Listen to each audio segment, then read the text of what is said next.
जब हम नंदा जी की तरह परमेश्वर के प्रति समर्पित होंगे, जब हमारे इतने भाव होंगे, तब वो परमात्मा देखना खड़े खड़े चमत्कार करेगा। खड़े खड़े चमत्कार।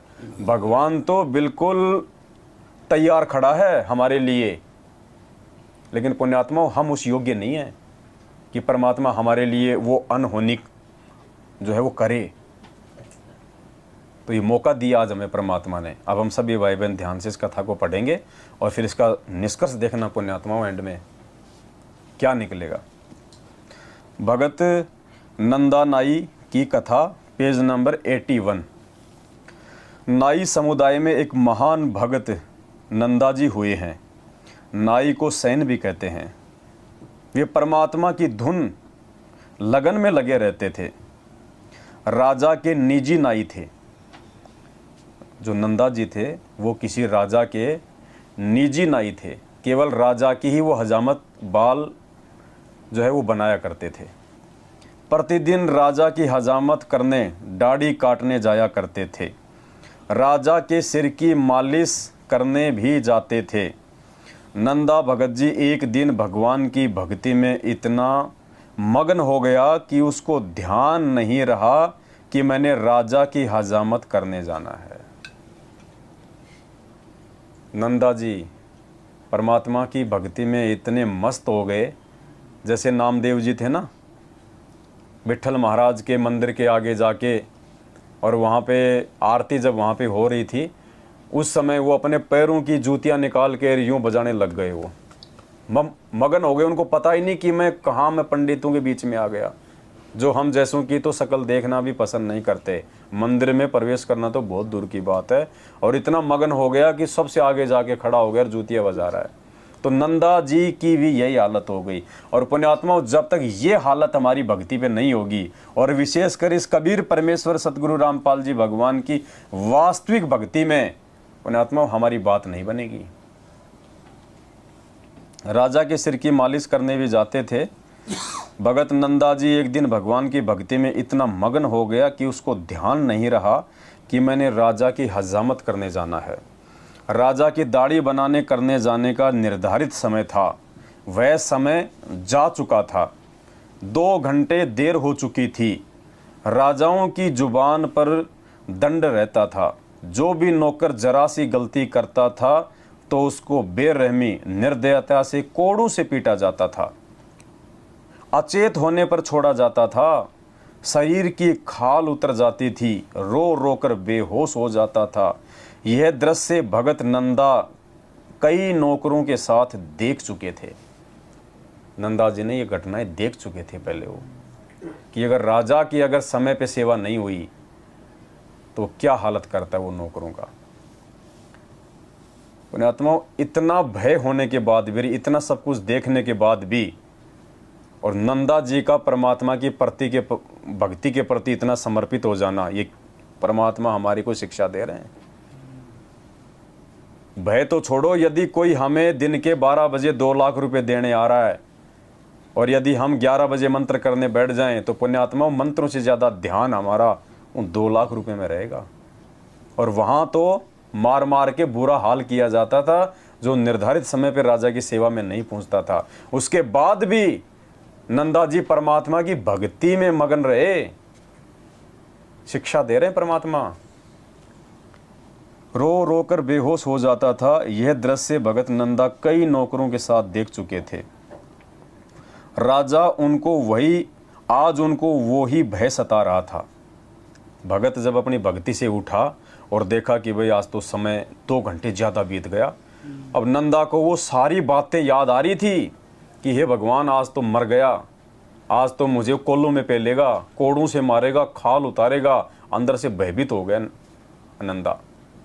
अब देखना पुण्यात्मा, जो उस भगवान की इतनी आत्मीयता से, इतने समर्पित भाव से पूरी दुनिया को बुला के, हर प्रकार की समस्याओं को बुला के, जो अपने सतगुरुदेव जी की भक्ति करता है, उनके मंत्र और आरती करता है, फिर देखना परमात्मा अपने भगत के काम कहाँ पे सारता है। यह दृश्य भगत नंदा कई नौकरों के साथ देख चुके थे। आज उनको वही डर सता रहा था। कांपते कांपते राजा के निवास पर पहुंचे। राजा के पैरों में गिरकर देर से आने की क्षमा याचना करने लगा। कहा कि माई बाप, आगे से कभी गलती नहीं करूँगा। भगत ने देखा कि राजा की दाढ़ी बनाई हुई थी। ने की देखना पुण्यात्माओं, परमात्मा कहते हैं कल पे कारण कौन है, तू कर सेवा निष्काम, मन इच्छा फल देऊंगा जब पड़ेगा मेरे से काम। भगत ने देखा कि राजा की दाढ़ी बनाई हुई थी, सिर में मालिश भी कर रखी थी। भगत सैन को समझने में देर नहीं लगी कि किसी अन्य नाई से हजामत तथा मालिश करवाई गई है। नंदा ने सोचा कि आज तो राजा ने किसी और नाई को बुला लिया और तेरी खैर नहीं। राजा ने पूछा कि हे हजामत करने वाले नाई, आप क्या कर रहे हो? जब वो उसके पैरों में लौट गया, माफ़ी मांग रहा, रो रहा, तो राजा ने कहा कि आप क्या कर रहे हो भाई, आप पागल हो गए हो क्या? भगत नंदा जी ने कहा, महाराज आज मुझे ध्यान नहीं रहा, मैं भूल गया, मैं आपके दाढ़ी बनाने के समय पे नहीं आया।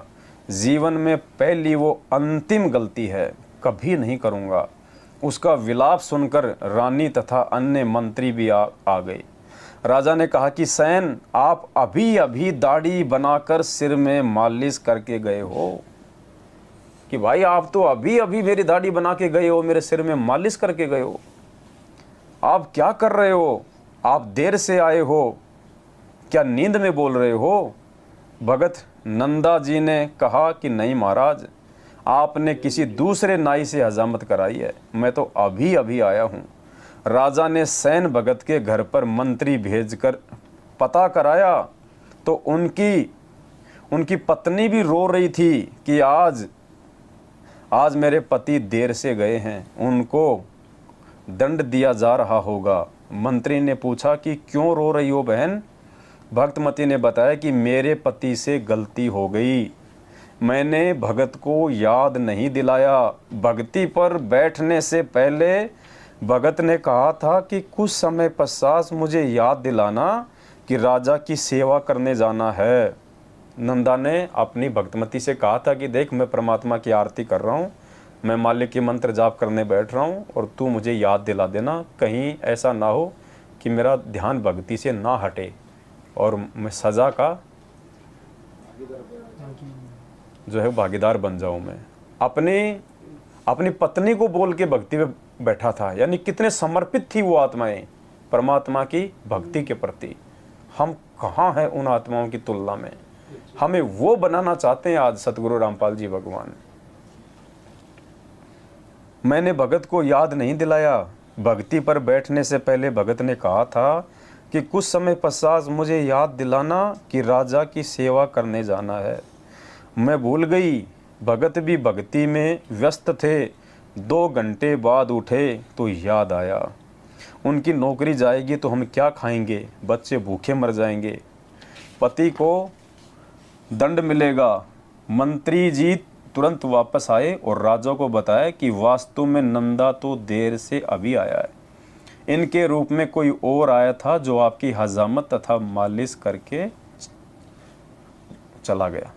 ये बात सुनकर राजा को समझते देर नहीं लगी कि भगत सैन के रूप में भगवान आए थे जिसकी वो भक्ति करता था। कि और पुण्यात्मा उस नंदा का कौन था गुरु, कौन था उस समय? यही सतगुरु रामपाल जी भगवान, यही परमात्मा। मालिक कहते हैं पहुंचूंगा क्षण एक में जन अपने के काज। 1 सेकंड में परमात्मा, गोता मारूं स्वर्ग में जा बैठूं पाताल, गरीबदास ढूंढता फिरूं अपने हीरे मोती लाल। राजा सिंहासन से नीचे आया और भगत सैन को सीने से लगाया और कहा कि भगत, मैं तेरे को सेवा से मुक्त करता हूँ। आज से मैं तेरे को सेवा से मुक्त करता हूँ, आज से मैं तेरे को फ्री करता हूँ इस सेवा से। तेरे को राज दरबार में मैं दरबारी रखूँगा। मेरे को दोष लगा है कि भगत के स्थान पर भगवान ने मेरी दाढ़ी बनाई, सिर की मालिश की। मैं इस पाप को कैसे धो पाऊंगा? नंदा जी भी समझ गए कि मेरे कारण भगवान को कष्ट, मेरे कारण परमात्मा को कष्ट हुआ तो और जोर जोर से रोने लगे कि हे परवरदिगार, मुझ 2 कौड़ी के दास के कारण आप स्वर्ग छोड़कर हजाम बने, आप नाई बने, मुझे उठा देते भगवान, आपको कष्ट उठाना नहीं पड़ता, मैं समय पे आ जाता। पुण्यात्माओं, ये प्रतिफल है। हमें परमात्मा समझाना चाह रहा है कि मूर्खों, भगवान में कोई बदलाव नहीं आया। परमात्मा नंदा का भी वही था, परमात्मा तुम्हारा भी वही है। अगर बदलाव है तो तुम्हारे अपने विचारों में, तुम्हारे अपने विश्वास में है। भगवान की भक्ति के प्रति नंदा समर्पित हुआ तो देखो भगवान ने कितना बड़ा चमत्कार किया। नाई की नौकरी से उसको मंत्री बनवा दिया परमात्मा ने। राजा का हृदय जो है वो परिवर्तित कर दिया और लाखों लोगों के हृदय में परमात्मा ने भक्ति की अलग जगाई। और यही कहा था परमात्मा ने भी अपने सत्संगों में, सतगुरु रामपाल जी भगवान ने, कि तुम ये जो ज्ञान गंगा बांट रहे हो ना, इसको पढ़ पढ़ के जो लोग आ रहे हैं, मुझे उतनी खुशी नहीं है। जिस दिन मेरे भक्तों के आचरण को देख के, मेरे भक्तों के स्वभाव को देख के दुनिया नाम लेने आएगी ना, उस दिन मैं मानूंगा कि वास्तव में मेरा जो सत्संग करने का जो प्रयोजन है वो सफल हो रहा है। तो पुण्यात्माओं, जब तक हम इस भाव से उस परमेश्वर की भक्ति पे नहीं लगेंगे, जब तक हम इतना बदलाव और इतना समर्पण और अपनी रोजी रोटी से ज़्यादा इस परमात्मा की भक्ति को यदि हम प्रथम स्थान पे नहीं रखेंगे, पुण्यात्माओं, हम भक्ति के आसपास भी नहीं हैं। हमने कोशिश करनी है सभी भाई बहनों ने। ये बदलाव की प्रक्रिया हमारे को अपने से स्टार्ट करनी पड़ेगी, कोशिश करनी पड़ेगी हमने। हम आधे घंटा लेट निकल जाएंगे अपने धंधे पे, या आधे घंटा हम लोग जल्दी उठेंगे, लेकिन सबसे पहले परमात्मा की भक्ति। और देखो मालिक ने कितनी बड़ी मेहर की, उसी दिशा में परमात्मा अपने बच्चों को लेके जा रहे हैं। परमात्मा ने ऑडियो वीडियो से आरती हमारे से बिल्कुल बंद करवा दी। भक्ति बोध से हम आरती करते हैं ताकि हमारा वाणियों पे ध्यान रहे। परमात्मा के सम्मान में हम खड़े होकर आरती करते हैं। ठीक है, कोई बुजुर्ग है, कोई बीमार है, वो बैठ सकता है, वो लेट भी सकता है, लेकिन परमात्मा ने भक्ति की वास्तविक जो पद्धति है वो अपने सत्सेवक बच्चों से शुरू करवाई है। और भक्ति में ये भाव पुण्यात्मा हमारे उस समय तक नहीं बन सकते जब तक सबसे पहले हम भगवान की पहचान ना कर लें। तो अभी तक तो 90% संगत सत्सेवकों को छोड़ के भगवान को ही नहीं पहचान पाई है। आँखों के सामने भगवान और दाढ़ी मूछ वाली फ़ोटो का प्रगट दिवस मनाने हम 14 जून को उन फर्जी आश्रमों में जा रहे हैं। हम भगवान के गाल पे तमाचा मार रहे हैं पुण्यात्माओं। इतने बड़े हम दोषी हो रहे हैं भगवान के। भगवान के सामने हम भगवान को ना पहचानने की हम नौटंकी कर रहे हैं। कागज के टुकड़े को भगवान और जिंदा को हम लोग जो है वो ठुकरा रहे हैं। पुण्यात्माओं, इससे बड़ा दोष नहीं हो सकता। इस दोष से मुक्त हो जाओ। समय है परमात्मा की जेल में रहते सहते। बाद में तो परमेश्वर, जब परमेश्वर वाला काम समय आने पे दिखाएगा दुनिया को, तो लूले, लंगड़े, अंधे, काणे, वो घोड़े, गधे सब जुड़ जाएंगे परमात्मा से, क्योंकि धरती पे कहीं उनको कोई अपनी आत्मरक्षा का कोई बचाव नहीं दिखाई देगा। तो मजबूरन उन्हें भगवान मानना पड़ेगा। लेकिन गुरुजी को भगवान मानना उनके जेल में रहते सहते मानना है। असल में उनको परमात्मा मानना उनके जेल में रहते सहते मानना है। तो आज उनके जेल में रहते सहते यदि कोई वास्तव में उनको परमात्मा मान रहा है, उनकी भक्ति पे लगा हुआ है, तो पुण्यात्मा ये सत्सेवक भाई बहन हैं जिन्होंने अपने घरों से उस फोटो को बाहर कर दिया है, दाढ़ी मूछ वाली को, अपने दरबार से उस फोटो को बाहर कर दिया है, और आज अपने गुरु को ही अपना इष्ट मान के, अपना परमात्मा मान के, जो सत्संगों में परमात्मा ने सब कुछ साबित किया हुआ है। तो पुण्यात्मा ये सौभाग्य है। अगर इसी जन्म में सतलोक जाना, इसी जन्म में आपको साथ संगति से जुड़ना पड़ेगा। दुनिया में दूसरा कोई मंच है ही नहीं, और कोई तरीका भगवान ने छोड़ा ही नहीं। खुद जेल में जाके बैठ गया। मैनेजमेंट के कुकर्म आपके सामने हैं। ये शुद्धिकरण केवल साथ संगतियों में हो रहा और कहीं नहीं हो रहा। इस दुनिया में भगत बनने की प्रोसीजर केवल साथ संगतियों से शुरू है और दुनिया में कहीं नहीं है। तो हम सभी भाई बहनों की आप सभी से ये विनती है, ये प्रार्थना है, पुण्यात्माओं, समय रहते साथ संगतियों से जुड़ो। बहुत बड़ा मौका है, परमात्मा धरती पे है, और ये दाव यदि चूक गए तो पुण्यात्माओं दोबारा ये मौका नहीं मिलेगा।